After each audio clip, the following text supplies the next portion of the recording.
Hello, hello. Today I am going to read chapter 5 of Christmas Shoes. So, yeah, I'm going to read it. So, chapter 5. Faith is not intelligent understanding. Faith is deliberate commitment to a person where I see no way. Oswald Chambers. Jack has been installing a car bundle he rebuilt when Carl and Ted approached him. How's everything going, Jack? Ted began, sliding his hands into his pocket. Oh, God. This right one? Yeah.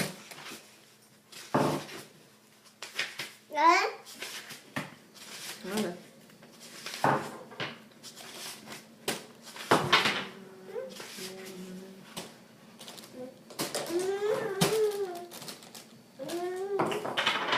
Yeah, okay. Ted began smiling. His hands almost finished here. Ted, what do you need? Nothing, Carl answered, folding his hands across his wide belly, then opting for his pockets as well. We just wanted to let you know that we talked about it and would like you to take as much as you need right now. Carl scratched his bald head, flipped his hand back into his pocket and continued. Ted's son is back from college and can help out Saturday until he heads back to school in January. It'll do him good to get his hands dirty after all that reading. When Carl said, "We've talked about it," he and his brothers. Jack stared into the engine, trying to think of the right thing to say. Every now and then, in life, there were those people who couldn't take away the load you carried, but they sure could make it easier. In their own quiet way, the Slater brothers were making his load easier. "I'll make up the work," Jack said to the car bundler, feeling too awkward to make eye contact. "We know you would," Carl replied, talking to the same car bundler. "There's no need to do that. You don't have to come into the shop to pick up your check," Jack added. "Mike will send it to you every week." Jack fumbled for words. He would be receiving a check for work he wouldn't be doing. "Now, let me take over that car bundle," Ted said, stepping in beside him, "and you head on home." Jack tried to speak, but Ted already had his head under the hood, and Carl had quietly disappeared. Jack washed his hands, grabbed his coat, and drove home for the last holiday season he would spend with his wife. Yeah, it's sad. When Nathan arrived home, he was surprised to see his father there so early. Nathan showered his family with chocolate snowmen and hard candy snowflakes. He hung a construction paper Christmas tree at the foot of his mother's bed and lined the bed rails with the snowflakes he had cut out with his class that morning, using a roll of Scotch tape that he got from the kitchen table, where Evelyn had started wrapping presents. When he stuck a crisp white crafted paper snowflakes onto the bed, Rachel ripped it off, laughing merrily at his crime. "Rachel, no!" Nathan screamed, grabbing the torn snowflakes from his sister's sticky clunch. "Leave those alone!" Rachel ran to the other side, ripped off another flake, and giggled endlessly at her as her brother fumed and hollered. "You're ruining them," he said, pushing her down. "Stop it!" Jack picked up his crying daughter and turned her upside down, which led to shrieks of delight. "That's enough, Nathan," Jack scolded. She was ruining them," Nathan shouted. "Well, now it looks perfect," Maggie affirmed. "I feel like I had been plopped down in the middle of a winter wonderland." Evelyn looked at her watch and scooted Nathan and Rachel out the door to go grocery shopping and said, "Don't eat that." She knew Salvia would be there soon to administer some much-needed pain medication. Maggie's pain had grown worse over the last several days, and she didn't want the children to see her in this company.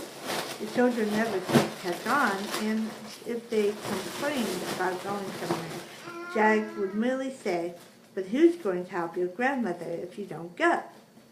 And Nathan would scurry to put his boots on as Rachel tumbled after. When the dinner dishes were washed and put away, Jack helped Maggie into the bathroom. There were times nausea from the medication overwhelmed her, and after hours of queasiness, she would finally vomit, which left her even weaker than before. She had motioned to Jack that she was not feeling well in the sign language they had developed between the two of them. He swung her legs over the side of the bed and eased her onto the floor.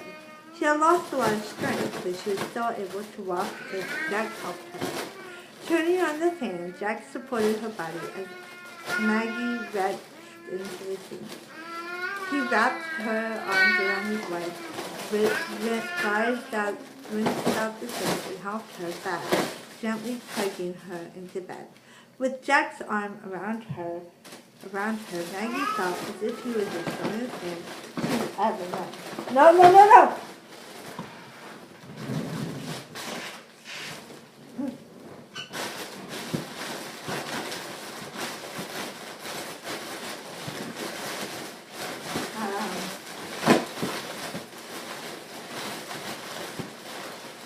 When Maggie was comfortable in her bed again, the family sat down together to watch a Christmas brown Christmas. Frozen Christmas. Before everyone, no, don't eat it. Don't eat it. It's gonna pop. Don't eat it. Bobby, stop.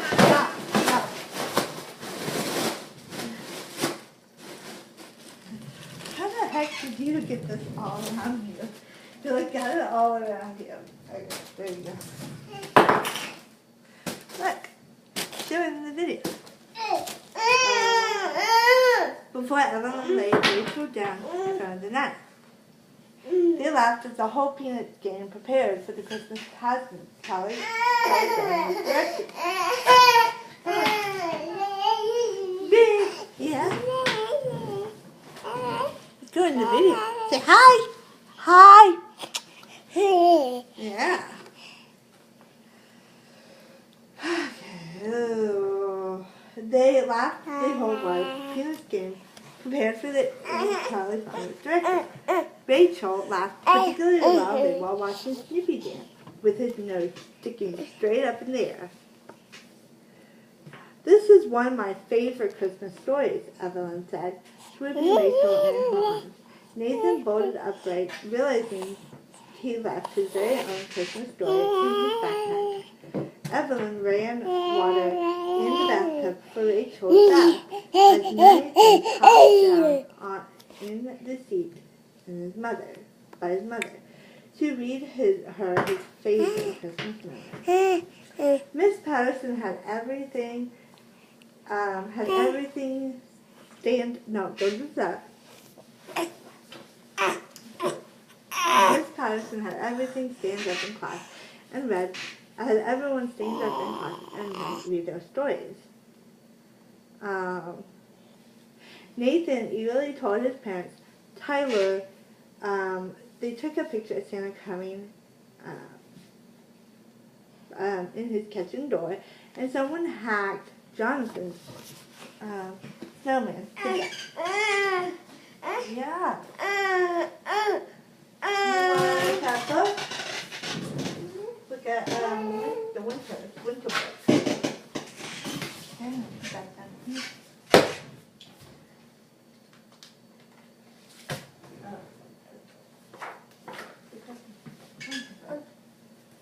Now look at the winter book.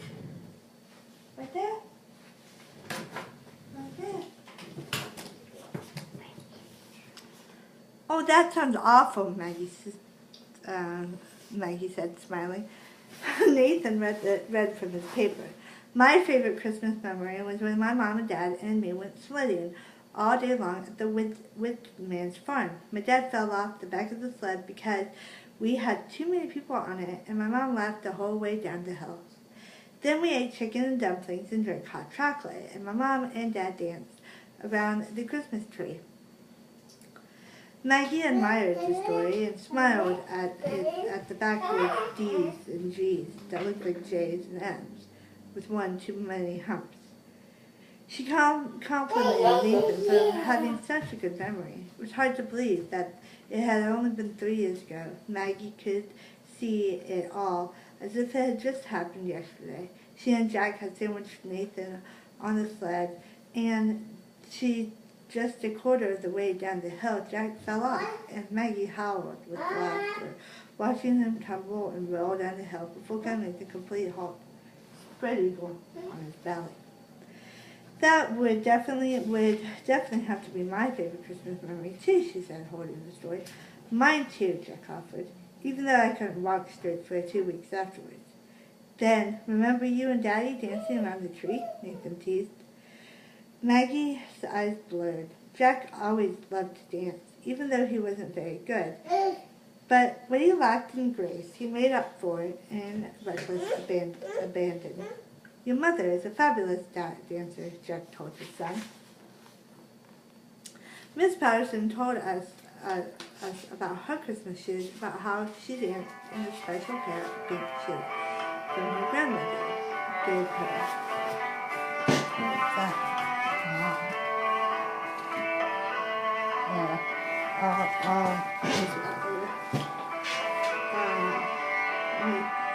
Oh my.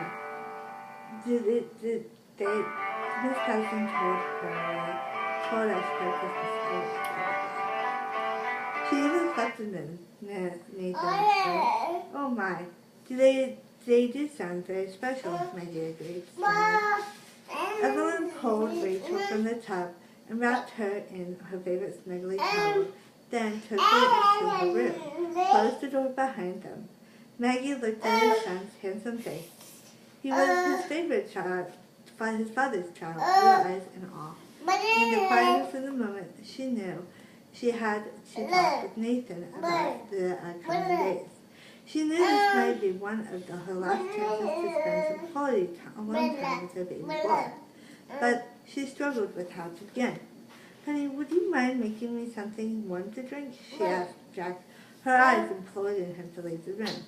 Jack jumped from his seat, knowing what his wife was about to say. They had talked about it in the previous days, how, what, and when to tell Nathan Maggie's condition about rapidly worsening. Neither Jack nor Maggie talked about time, but they both knew it was running out. Sure, he said, exiting to the kitchen. Miss Patterson always thinks of such fun things for you to do, Maggie said to Nathan. What was the story you had to write a few weeks ago that I liked so much? About the frogs? No, I liked that a lot, but wasn't there one about flowers? Oh yeah, his eyes shrieked. What are flowers thinking underneath all that snow? Maggie smiled as her son said, whoa. Don't rip it. The library book. Don't rip it. See, look at the pictures. Okay, I'll take it together.